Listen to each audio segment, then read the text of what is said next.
Olá, estamos começando o Cidadania, um programa sobre o cidadão e os seus direitos. O Cidadania, que é uma parceria entre a TV Câmara Mossoró e o Instituto Novo Eleitoral. Se você ainda não conhece o Instituto, você pode acessar as redes sociais e ficar por dentro de tudo sobre direito eleitoral, direito partidário, sobre as eleições de 2022. Inclusive, esse ano, nas redes sociais, o Novo Eleitoral tem feito várias lives, trazendo diversos temas interessantes e convidados especiais para debater sobre esse tema das eleições e as novidades das eleições deste ano. Então acesse no YouTube, tem o canal Novo Eleitoral e também o Instagram, @Novo Eleitoral, tudo junto. Bom, se você quer entrar em contato conosco, você pode acessar o nosso Instagram, @Programa Cidadania, e deixar a sua sugestão de tema para os nossos programas, sua crítica, seu elogio, porque nós estamos aqui para levar informação até você e para construirmos juntos esse canal que é de cidadania. E para conversar hoje conosco, aqui nos nossos estúdios, nós vamos conversar com o Dr. Adalto Vasconcelos, que é advogado, e vai falar com a gente sobre teletrabalho. Eu acredito que você já deve ter escutado essa palavra por aí. Teletrabalho, home office, trabalho à distância, todas essas palavras para denominar a mesma metodologia de trabalho, que é o trabalho em casa, o trabalho fora das dependências do empregador.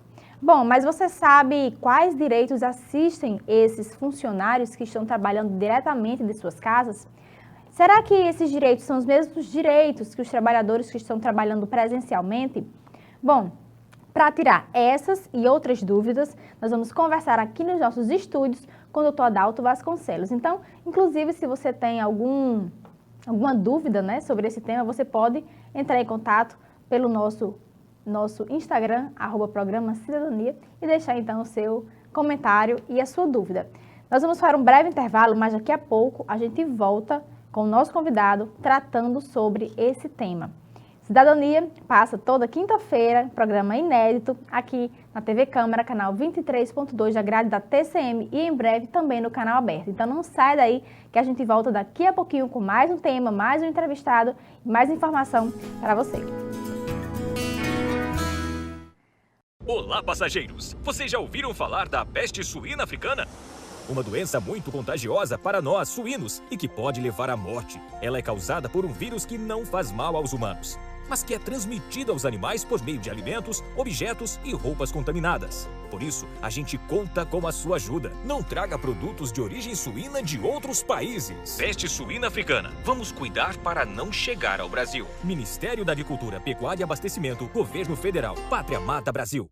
O governo federal, através do Ministério da Cidadania, está disponibilizando mais um canal de atendimento para as famílias em situação de vulnerabilidade no país. É o aplicativo do Cadastro Único. Agora, na palma da sua mão, você poderá acompanhar sua situação, verificar os benefícios que recebe, atualizar informações e acompanhar oportunidades. Tudo isso de maneira simples e rápida.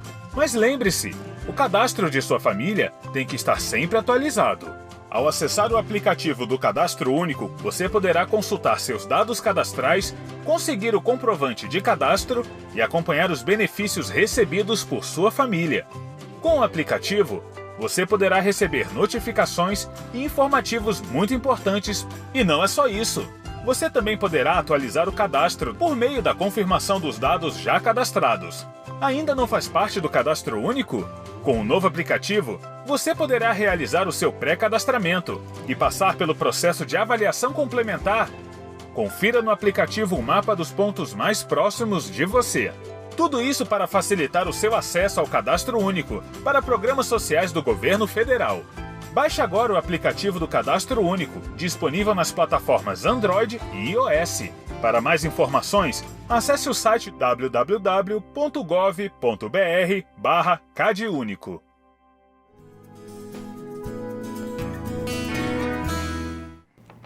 Estamos de volta com o Cidadania, um programa sobre o cidadão e os seus direitos. E como nós já anunciamos no bloco anterior, nós estamos conversando hoje com o Dr. Adalto Vasconcelos, que é advogado especialista em direito do trabalho e vai poder tirar um pouco das nossas dúvidas sobre teletrabalho. Teletrabalho, trabalho remoto, home office, são vários nomes para a mesma coisa, mas você sabe o que realmente o teletrabalho significa? Será que você sabe quais são os direitos desses trabalhadores? Se são os mesmos direitos que os trabalhadores que estão diretamente na empresa? Você já trabalhou através do teletrabalho? Ou conhece alguém? Então, vamos conversar com o Dr. Adalto hoje para saber um pouco dos direitos e dessa metodologia que é o teletrabalho. Dr. Adalto, no bloco anterior nós falamos que apesar dessa modalidade já estar positivada na lei brasileira, ela ainda é muito nova para algumas pessoas. Então, inicialmente nós gostaríamos de agradecer sua presença em vir aqui, em estar disponível para conversar conosco, tirar um pouco das nossas dúvidas sobre esse tema. Joyce, nós agradecemos por mais uma vez estar presente aqui, a convite aqui da TV Câmara Mossoró. Para nós sempre é uma alegria estar aqui nesse bate-papo, nessa conversa, em que muitas das vezes traz, e a verdade é essa, traz a ideia de trazer esclarecimentos para o povo em geral, como é que funcionam determinadas normas ou como é que pensa determinados tribunais acerca de algumas medidas, como por exemplo acerca do teletrabalho. Pois mas para a gente começar a conversar, o que significa o teletrabalho? A gente associa muito a trabalhar de casa. É isso mesmo? O teletrabalho é isso? O teletrabalho, na verdade, Joyce, o teletrabalho ele passou a ter mais vivência com a reforma trabalhista de 2017, quando inseriu em seu artigo 62 essa possibilidade do trabalho ser prestado além das dependências da empresa, certo? Então o teletrabalho, ele é nada mais, nada menos do que um trabalho fora das dependências físicas da empresa, utilizando meios tecnológicos, equipamentos, como por exemplo, que hoje se usa muito, seja o WhatsApp, a internet, em resumo, a distância que é fora das dependências da empresa, usando os meios tecnológicos. Esse é o teletrabalho. E o que se usa muito hoje também é o home office, que ele também ganhou pauta, na verdade, agora no período da pandemia. Porque apesar da existência já, como você bem mencionou ao abrir o programa, ele, apesar de ser normatizado, mas a prática, a execução dele, ele adveio mais quando desse período de pandemia, esse boom proveniente da Covid, que as pessoas precisaram realmente sair, ficar em suas casas e executando tarefa, por exemplo, através do teletrabalho. Pois mas qualquer pessoa, qualquer trabalhador pode aderir então ao teletrabalho ou depende aí do seu cargo? Na verdade, o teletrabalho, e aí eu faço essa divisão no período pandemia e pós-pandemia. No período de pandemia, devido às medidas provisórias editadas pelo governo federal, no que diz respeito ao estado de calamidade que o país vivia em relação à Covid, então não havia mais opção, na verdade, de trabalhar interno ou externamente. As pessoas passaram a trabalhar nessa forma de sistema que seria fora de suas empresas, ou seja, porque passaram a ficar em casa. Então, assim, esse foi um sistema que adequou praticamente automaticamente, né?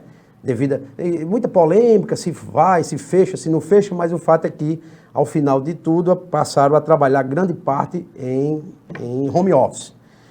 Na verdade, a obrigatoriedade, a própria regulamentação, a própria lei, ela não traz essa obrigatoriedade. Obviamente, isso vai a depender do tipo de sistema de trabalho adotado pela empresa.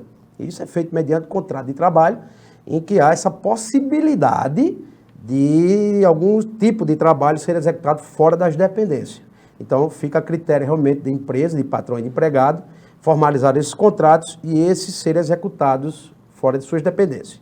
Não há obrigatoriedade. Na verdade, ela há uma possibilidade de negociação, repito, a depender do sistema de trabalho fornecido pela empresa, que obviamente algumas empresas não há como possibilitar, né, esse trabalho fora.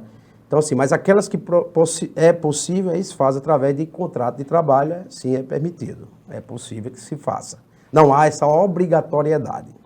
Então, quer dizer que deve existir, então, no contrato, né, expressamente essa condição do teletrabalho. Eu não posso simplesmente chegar para o meu empregador, ó, quero trabalhar no regime de teletrabalho. Ou então, empregador, agora não quero você mais aqui na empresa, vai trabalhar diretamente em casa. Não. Existe, então, tem que haver expressamente no contrato essa característica do trabalho. Sim. Inclusive, nós vimos muito com essa mudança, com o período da Covid, e logo após os casos que passaram a ser diminuídos, as empresas passaram a convocar os seus empregados a trabalhar presencialmente em suas empresas. E aí começaram a surgir algumas discussões, algumas polêmicas em torno disso, porque muitas pessoas achavam que deveriam continuar prestando seus serviços à distância, e que muitas das vezes funcionava realmente. É um trabalho que, pelo que se comprovou, é um trabalho que funciona. Mas a opção cabe à empresa, naquele momento especificamente, era devido a um estado de calamidade que o país passava, né, em relação à Covid, mas que ao término, com a declaração de que a pandemia estaria passando, aí sim, aquelas medidas foram decaindo, foram deixando de ter uso, de ter utilidade, obviamente de ter eficácia, e aí as pessoas tiveram que retornar aos seus campos, às empresas, aos seus pontos de trabalho. Doutor Adalto, então, puxando aí seu gancho, quer dizer que agora, né, considerando que a pandemia ela já está mais amena, muitas empresas, então, pediram o retorno dos seus funcionários para o trabalho de forma presencial. O trabalhador, então, ele pode se recusar a voltar a trabalhar de forma presencial? E se ele se recusar? Se ele disser, não, eu prefiro trabalhar em home office, não quero mais voltar ao trabalho presencial, poderia o empregador demitir por justa causa? Retornando exatamente o que eu já havia mencionado, no que diz respeito a esse período de pandemia e pós-pandemia, com o término do estado de calamidade, dos casos de Covid, obviamente esses empregados eles passaram a retornar aos seus postos de trabalho, né? Isso muitas vezes obviamente, convocado pelas próprias empresas. E aí, nesse caso específico, em acabando as medidas, em terminando as medidas de proteção que eram emanadas dessas medidas editadas pelos governos, aí eles passaram a chamar esses empregados que, obviamente, seriam seus pontos de trabalho, seus locais de trabalho, certo? Ali, devido àquela situação específica ocorrida naquele momento, pandemia, é que houve essa sistemática do trabalho, o teletrabalho, muitas das vezes ele através de home office. E aí, se o empregado, obviamente, sem se recusando a retornar ao seu trabalho, e aí possivelmente ele vai incorrer em nenhuma das medidas previstas no nosso CLT, que vai caracterizar vai dar a possibilidade de uma demissão por justa causa, porque ele teria se recusado a retornar ao trabalho. Então, assim, a discussão nesse sentido por isso, porque é aquele negócio, as pessoas passaram a ter hábitos provenientes dessa situação em trabalhos à distância. Home office, que, como eu repito, muitos deram certo, muitos funcionaram, mas é a critério do empregador, em que os empregados eles retornem realmente ao status quo, anteriormente à pandemia, que era o contrato de trabalho firmado anteriormente, antes mesmo desse problema da questão da Covid. Então, ele é obrigado, ele tem que retornar ao seu local de trabalho. Doutor Adalto, em relação a alguns direitos, como, por exemplo, o Vale Transporte, nos casos em que o trabalhador ele passou a exercer o teletrabalho, o valor a título de Vale Transporte, ele permaneceu ou o empregador ele pode, então, diante das circunstâncias, deixar de pagar o Vale Transporte para esse trabalhador que está em teletrabalho? Alguns dos direitos trabalhistas provenientes da nossa CLT, eles advêm por determinadas situações específicas, né? Por exemplo, a título de exemplo, nós temos o Vale Transporte. O Vale Transporte ele foi criado meramente pelo fato do deslocamento que o empregado teria que fazer entre a sua residência e o seu local de trabalho. Muitas das vezes por ser trabalhos à distância, por ter dificuldade. Então, assim, se criou medidas para que não viesse a onerar esse empregado. E uma delas foi, por exemplo, a criação dessa questão, dessa ajuda que seria proveniente desse deslocamento. Obviamente, em citando em home office, isso seria um dos fatores que eles, ao meu ponto de ver, eles seriam excluídos. Porque não haveria mais a necessidade do empregador pagar para o empregado, pelo fato dele já se encontrar fixo em seu local de trabalho à distância, na forma de teletrabalho. Não haveria, então, a causa geradora para o pagamento daquele valor? Não haveria a causa geradora exatamente para a recepção dessa ajuda de custo proveniente desse deslocamento, já que naquele momento específico ele teria cessado. Eu faço referência a esse ponto, mas, por exemplo, vamos trabalhar no outro. Um acidente proveniente do percurso do trabalho. Haveria alguma discussão proveniente desse ponto específico quando o empregado ele não tem mais a necessidade de sair da sua moradia, da sua residência e ir até a empresa?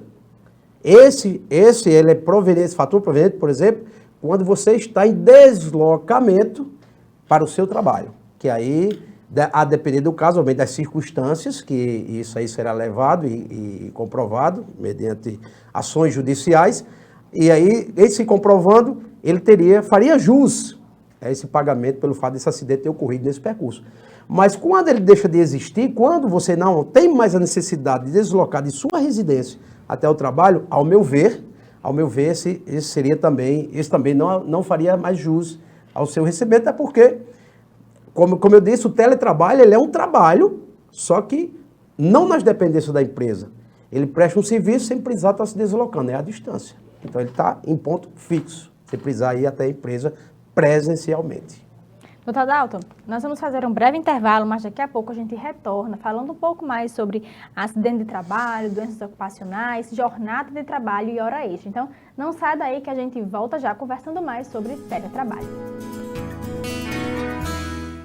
O governo federal, através do Ministério da Cidadania, está disponibilizando mais um canal de atendimento para as famílias em situação de vulnerabilidade no país.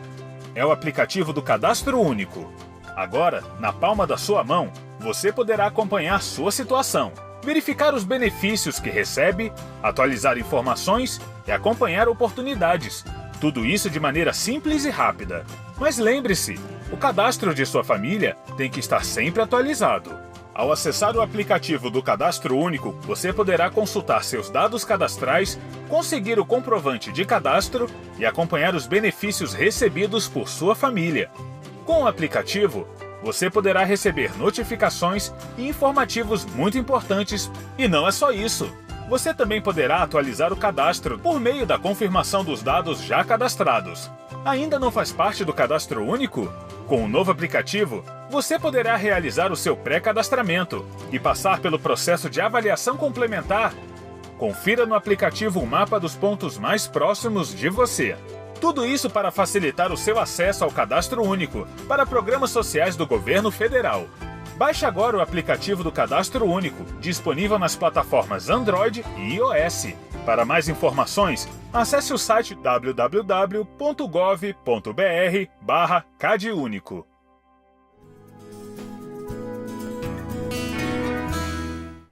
Estamos de volta com o terceiro bloco do Cidadania, hoje conversando com o Dr. Adalto Vasconcelos, que é advogado, especialista em Direito do Trabalho. Estamos falando hoje sobre teletrabalho. No bloco anterior, o Dr. Adalto citou, a questão do acidente de trabalho no percurso, no deslocamento do empregado ao seu local de trabalho.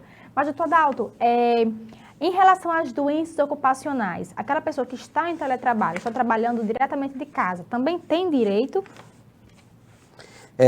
Inclusive, Joyce, esse daí é uma das grandes polêmicas do momento, devido à falta de regulamentação específica em relação a esse fato, no que diz respeito a essa possibilidade do empregado pleitear indenização proveniente, por exemplo, de acidente de trabalho e também de uma possível aquisição de doença ocupacional.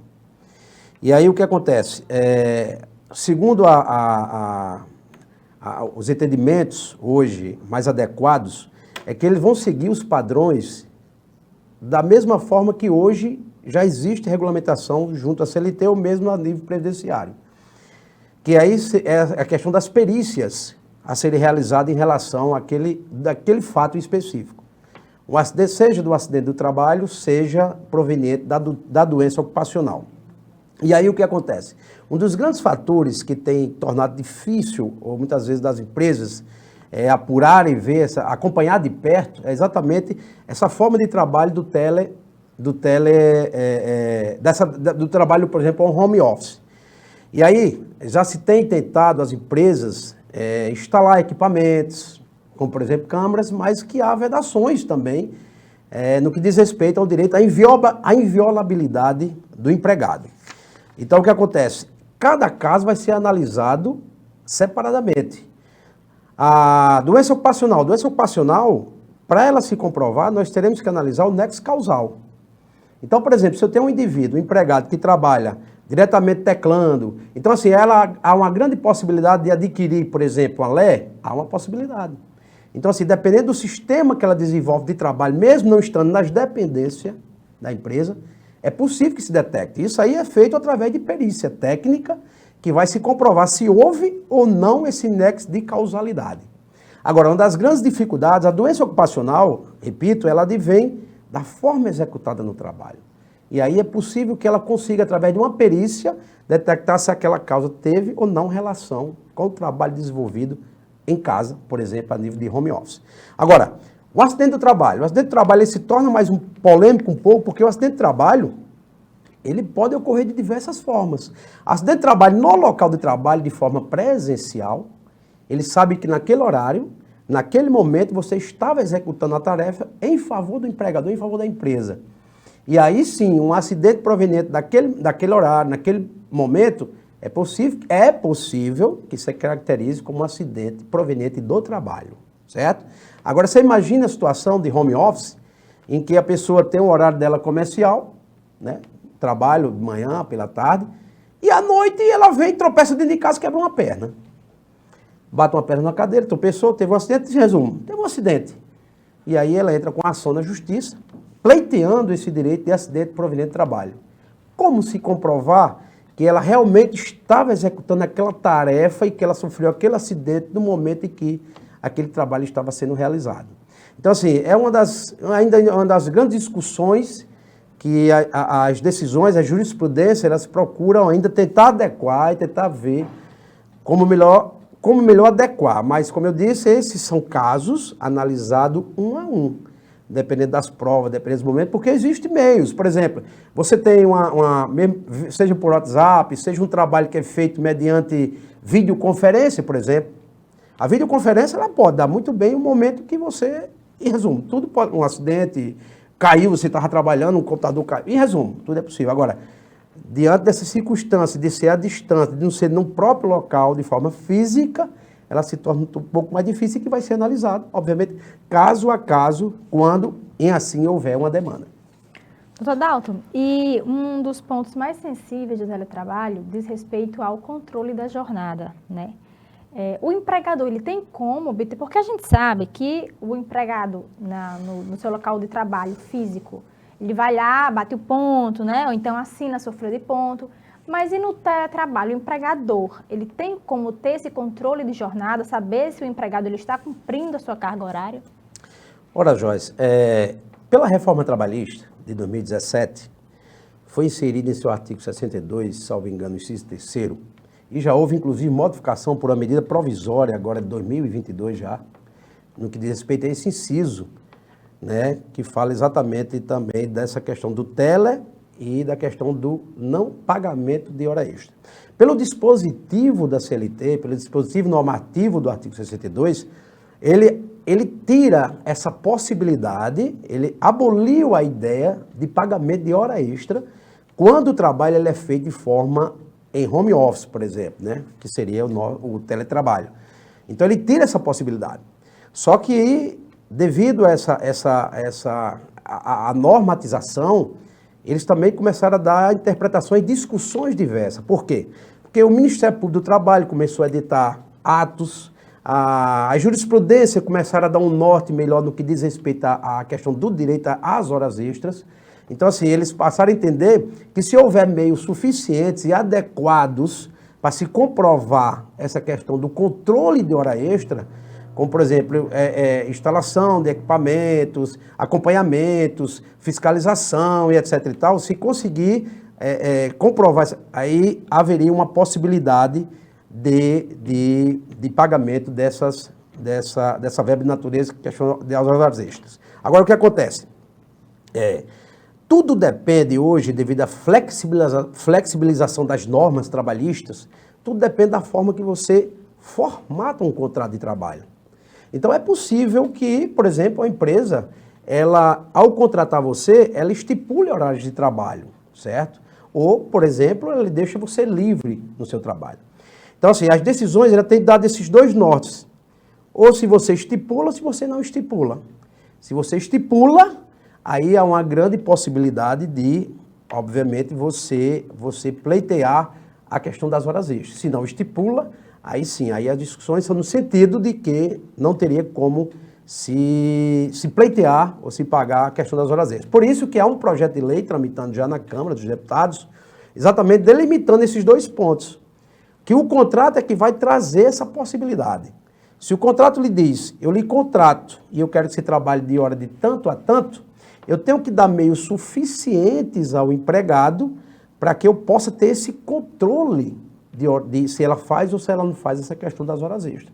Então, assim, seria uma questão da própria empresa fazer esse tipo de trabalho junto ao seu local, que seria através do teleatendimento.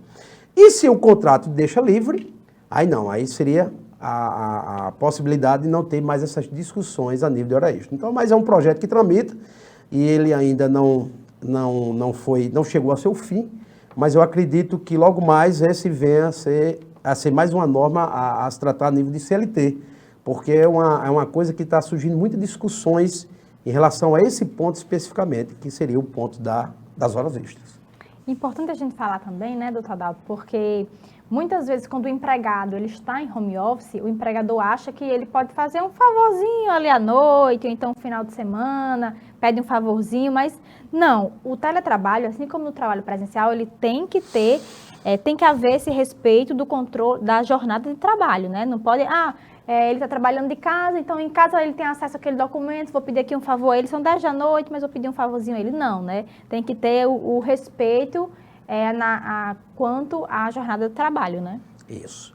E aí, obviamente, quando o empregador ele passa a agir dessa forma, além de ultrapassar os limites contratuais entabulado com o empregado, ele passa a correr um risco de ter que pagar hora extras, realmente, né? Porque à medida que eu mantenho o contato com o empregado, ele já está à distância, em sua residência, em seu momento de descanso, à medida que eu consigo comprovar que havia WhatsApp, havia mensagens, havia conversas, havia ligações, eu deixo claro que eu estava prestando um trabalho, fazendo um serviço fora daquele que foi estabelecido previamente entre empregado e empregador. Então, assim, são meios também que se utilizam e provas que o empregado ele pode levar em uma possível demanda para tentar comprovar que houve um extrapolamento da sua jornada de trabalho. Doutor Adalto, e em relação aos equipamentos necessários para o exercício do trabalho? Por exemplo, muito comumente que no home office as pessoas necessitem de um computador que tenha acesso aos sistemas da empresa, né? Ou celular, ou um tablet, enfim.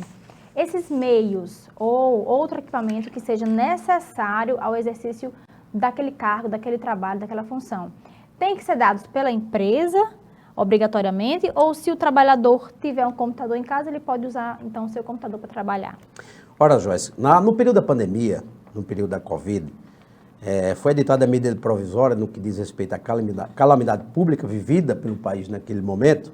Essa medida provisória, ela já trazia alguns pontos relativos à infraestrutura que deveria se montar no caso de trabalho à distância, teletrabalho. E essa medida, o que ela tratava? Ela dizia que se o empregado ele não tem meios suficientes, ou seja, equipamentos suficientes para prestar aquele serviço, a empresa ela teria obrigatoriedade de fornecê-lo, certo? E aí, essa foi a medida que, obviamente, foi editada durante o período da calamidade, devido ao período da Covid. Agora, no artigo lá previsto na própria CLT com a reforma de 2017, ela já trazia a possibilidade. Agora, como? Mediante ajuste das partes. Se eu quero que Joyce Carneiro trabalhe à distância da empresa dela, eu, em comum acordo com ela, vou acertar detalhe ponto a ponto. se você não tem isso, se você não tem aquilo, mas eu vou lhe disponibilizar porque a obrigatoriedade a nível geral, e daí por isso que surgiram as discussões em torno desse dispositivo da CLT, porque a jurisprudência e o próprio Ministério Público do Trabalho, ele passou a entender o seguinte, não, em razão do princípio da alteridade, que é o que é o estabelecido lá no artigo 2º da CLT, que ele diz o seguinte, os riscos provenientes do trabalho, ele é totalmente do empregador. Então, o que acontece? Independente da norma dizer que de ajuste, as decisões começaram a caminhar ao entorno desse princípio, entendendo que não. Entendendo que se a empresa, por ela própria, entende que aquele empregado deve prestar o serviço à distância, é dela o ônus pela montagem, pela infraestrutura, pelos equipamentos, pelo que for necessário em relação a aquele trabalho a ser desenvolvido. Lógico. Repito, como a norma ela traz essa possibilidade de ajuste entre as partes, é possível que isso se aconteça. Agora, as decisões, elas têm caminhado exatamente por isso. E esse projeto que eu mencionei há pouco, que também está tentando delimitar essa questão das horas extras, ele também traz já esse ponto. Está entendendo? Que, apesar de haver essa possibilidade de ajuste entre as partes, mas eles tratam exatamente que, havendo esse ônus, que o ônus não pode ficar nunca para o empregado, que sempre será do empregador. Então, isso será regulamentado, que aí é o que está havendo a possibilidade, através desse projeto também, que tramita na Câmara dos Deputados, para deixar claro, obviamente, que o ônus seria total e integral por parte do empregador. Nesse caso, a própria faculdade é da própria empresa em que ele trabalha em sistema home office, né? Adalto, nós teríamos ainda até outros questionamentos a fazer, mas o terceiro bloco está terminando. Nós gostaríamos de agradecer mais uma vez sua presença em vir aqui esclarecer sobre esse tema tão importante e, como nós já falamos, né? É que cada vez mais vem ganhando destaque e espaço no mercado de trabalho. Mais uma vez, nós aqui agradecemos, Joyce, por estarmos aqui nesse bate-papo, nessa conversa, que eu sempre acho agradável, entendeu? De gente trocar ideia, que aqui a gente está para trocar ideias.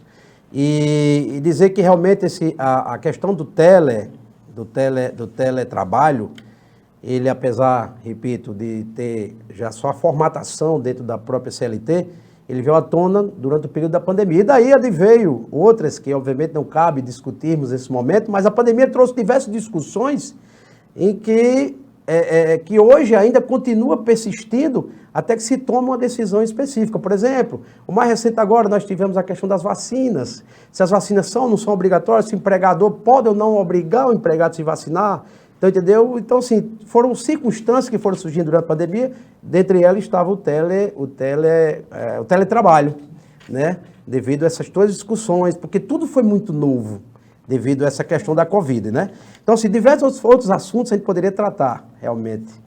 Aqui, e por isso a gente já deixa as portas abertas do programa para que você possa retornar outras vezes. Sim, para nós é sempre um prazer estar aqui discutindo, trazendo à tona e batendo esses pontos, principalmente polêmicos, essas decisões jurisprudenciais, que obviamente que tornam de interesse a todos os nossos ouvintes.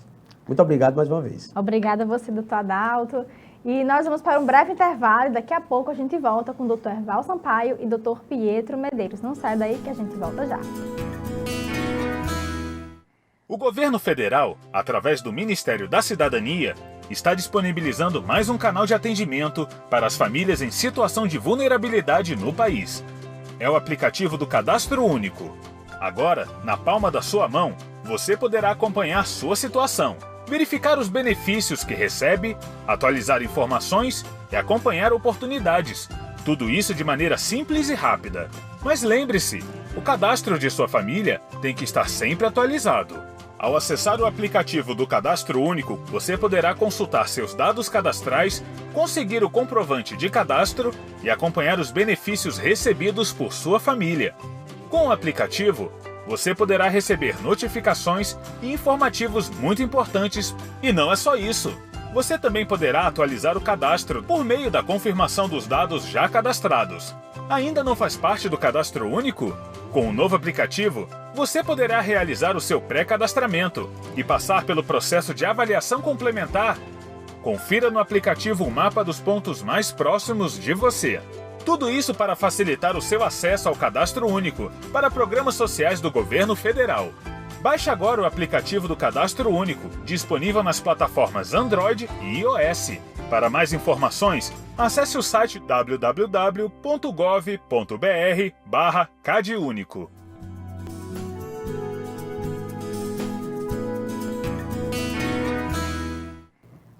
E agora, no nosso quarto e último bloco, nós vamos para os nossos quadros. O Povo Quer Saber e Em Pauta. O Dr. Erval Sampaio vai chegando agora com mais informação para você. Agora é com você, Erval.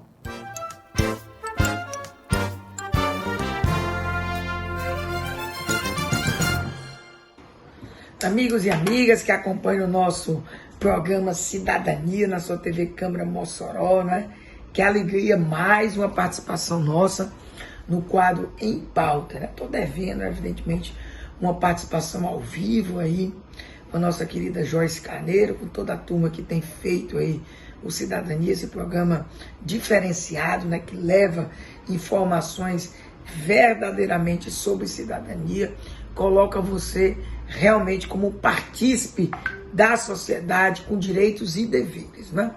Pessoal, a gente tem escolhido, né? Foi uma opção nossa ao longo, né, dessas participações no quadro Em Pauta, destacar esses temas mais coletivos, esses temas mais ligados, em especial às eleições 2022, né?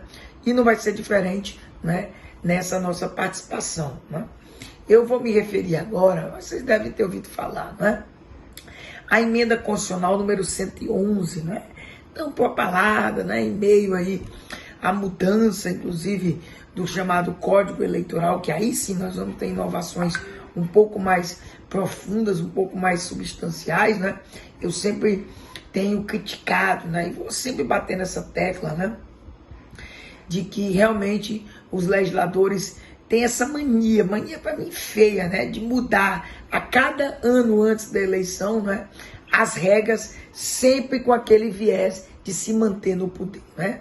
É mini reforma, é reforma, onde verdadeiramente ninguém tem reforma, nem mesmo mini reforma. Nós não temos alterações substanciais, em especial no próprio sistema político.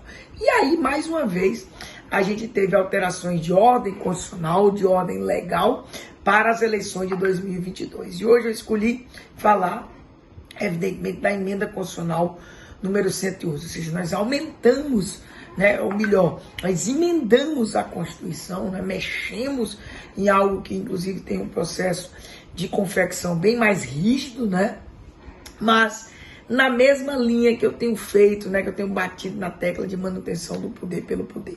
Até um textozinho nosso que foi divulgado, né, na coluna que a gente tem, que nós inauguramos há 2 semanas, né, no portal TCM, não é? A gente falou, né, fez a pergunta, vale tudo na pré-campanha? A gente vai até voltar a esse tema aqui, né? A gente já tratou de pré-campanha, mas vamos esmiuçar aqui esse tema. Mas a linha é a mesma. Veja, a emenda constitucional 111, ela tocou, vou fazer questão, inclusive, de ler o que estabelece o próprio caput da lei. Ela alterou a Constituição Federal para disciplinar. Primeiro, interessante esse aspecto, mas não mexe em nada.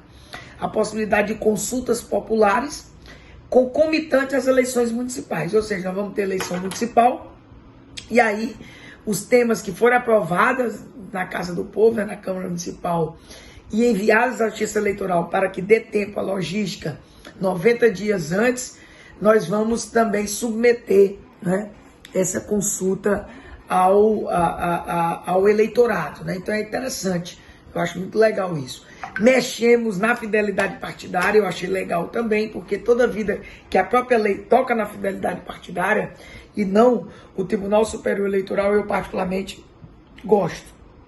Então foi tocado nisso, né? Inclusive a possibilidade daquele que sai do partido que venceu a eleição, deputado federal, estadual ou vereador, e aí ele sai do partido, o próprio partido pode anuir, não mexe na questão dos recursos, né, que tudo gira em torno desses fundos, né, os fundos partidários, vamos falar já de fundo também, e também uma justa causa, né, aceita por lei.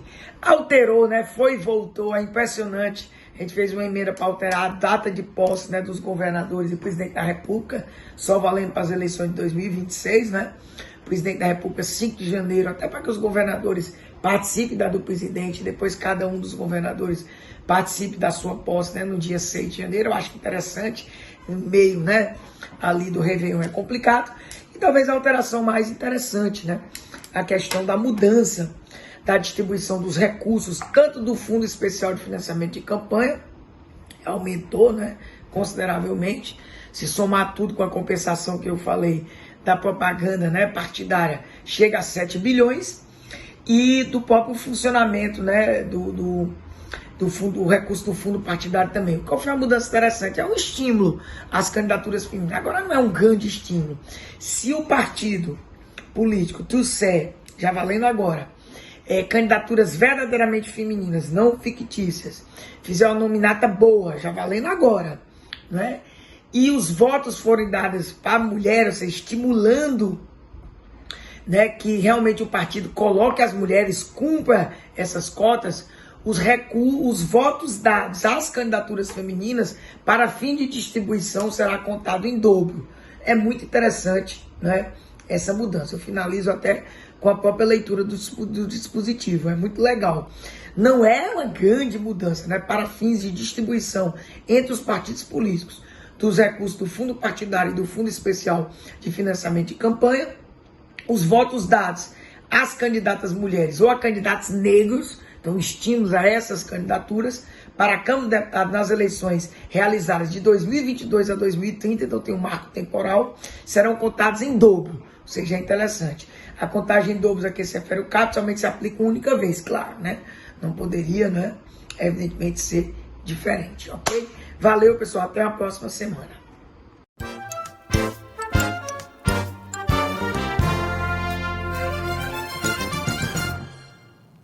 Obrigada, doutor Erval Sampaio, sempre antenado, sempre trazendo aí novidades e informação para você.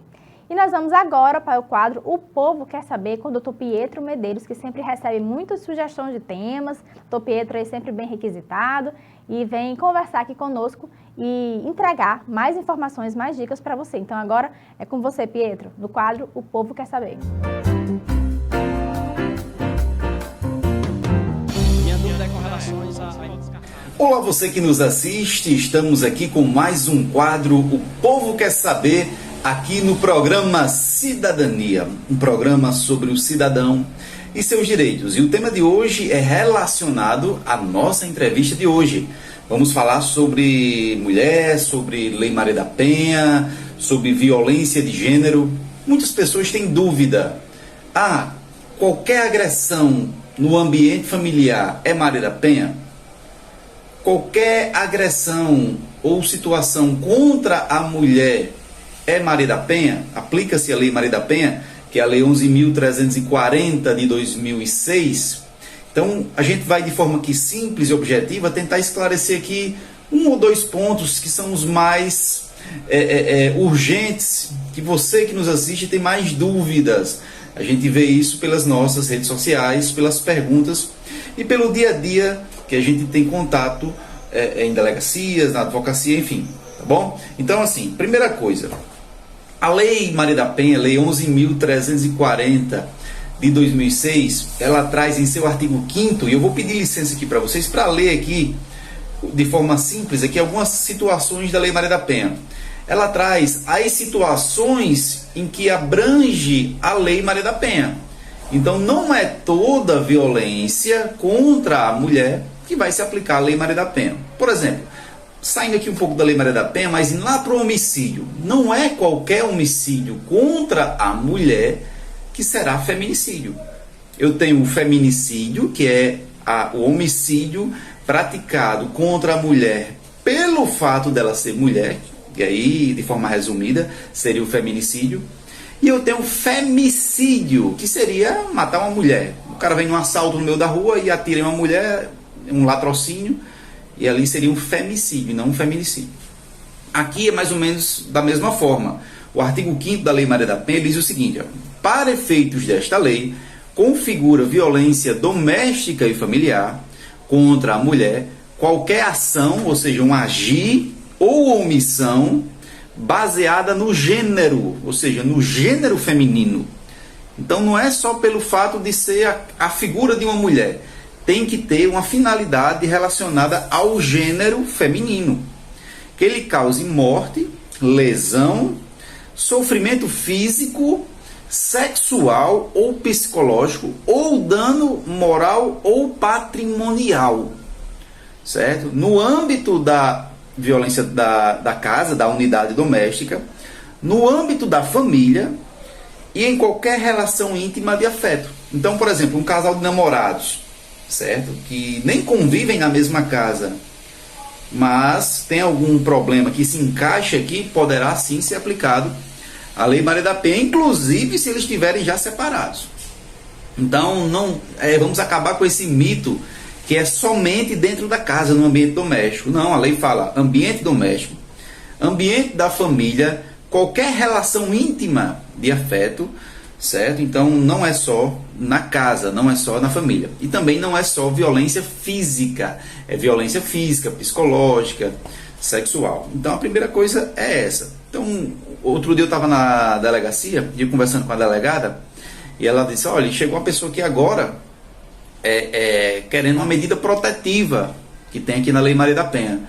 Eu disse, qual era a situação, doutora? Ela falou, a situação é o seguinte, o cara é separado da mulher, o rapaz é separado da mulher, e ele foi lá, só pediu os documentos do filho, uma cópia da certidão de nascimento, dos documentos do filho.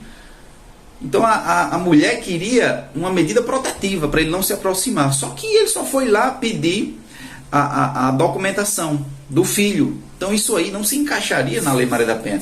Isso aí não estaria abarcado para ter como consequência uma medida protetiva. Então muito cuidado com relação a isso. E um fato bem importante eu posso aplicar a Lei Maria da Penha filho contra mãe, namorado contra namorada, um casal homoafetivo de duas mulheres, eu posso aplicar entre irmãos. Então o STF já decidiu isso aí. No caso de um casal homoafetivo é sim possível, desde que a vítima seja mulher, certo? Então não seria aplicado se for dois homens, por exemplo. Então, desde que a vítima seja mulher, sim. Filha contra a mãe. No caso de irmãos, pessoal, alguns juízes entendem que não há, certo? Mas, para dizer com certeza, tem que avaliar o caso concreto. Porque muitas vezes a confusão em torno ali, naquela residência, naquela família, não é relacionada a gênero. O problema todinho é patrimonial. Então aí sairia da vara de violência doméstica e entraria na vara comum, certo? Na vara criminal comum. Então não aplicaria neste caso aí a violência doméstica. Se tiver idoso, a delegada ou o juiz, enfim, vai avaliar se aplica-se o Estatuto do Idoso, se aplica-se a Lei Maria da Penha, certo? Agora uma coisa muito interessante, que é novidade que eu vou trazer aqui para vocês, que aí muita gente me procura com essa dúvida, é o seguinte. Imagine que eu tenho medidas protetivas em relação à minha esposa. Eu não posso me aproximar dela, eu não posso frequentar os locais, eu não posso me comunicar com ela nem com os familiares, enfim, várias medidas protetivas. E eu resolvo descumprir essa medida. Eu resolvo, por exemplo, só me aproximar dela. Eu vou só me aproximar da minha esposa. Eu já estou descumprindo a medida protetiva. Então, antes de 2018, isso aí era uma infração que não gerava uma prisão, necessariamente uma prisão. A partir de 2018, com a entrada da Lei 13.641 de 2018, este fato, descumprimento de uma medida protetiva de urgência, descumprimento de uma medida protetiva entre o homem e a mulher, este fato gera um crime lá do artigo 24A da Lei Maria da Penha. E o mais interessante é que neste caso, se o homem, por exemplo, descumprir a medida, não vai ser levado para a delegacia, não cabe ao delegado fixar fiança. Esse homem será encaminhado para o sistema prisional. Em até 24 horas, ele será apresentado a um juiz em uma audiência de custódia, E o juiz, somente o juiz, poderá definir ou não se permanece com ele preso ou se aplica uma fiança. Antigamente não, levava para a delegacia e fazia o procedimento mais simples. Hoje, a partir de 2018, o fato de descumprir a medida protetiva de urgência é crime previsto na própria Lei Maria da Penha e não lá no Código Penal. Certo? Diz aqui, ó, descumprir decisão judicial que defere medidas protetivas de urgência, detenção de 3 meses a 2 anos.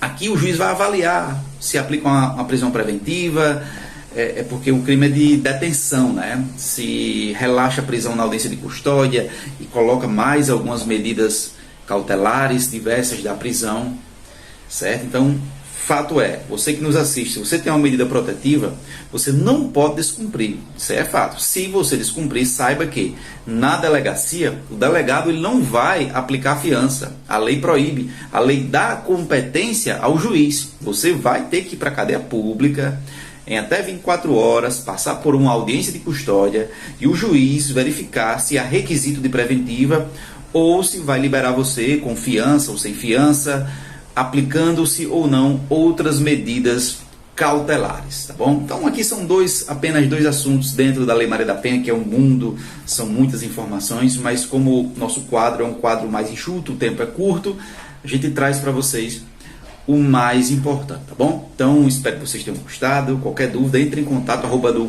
Programa Cidadania.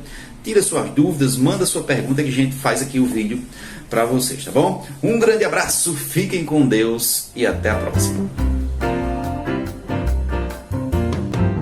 Minha dúvida é com relações a descartar lixo eletrônico. Obrigada, Dr. Pietro Medeiros, e obrigada também a você que ficou conosco neste dia, aprendendo um pouco mais sobre teletrabalho e sobre todas essas informações que Dr. Pietro e Dr. Erval Sampaio trouxeram.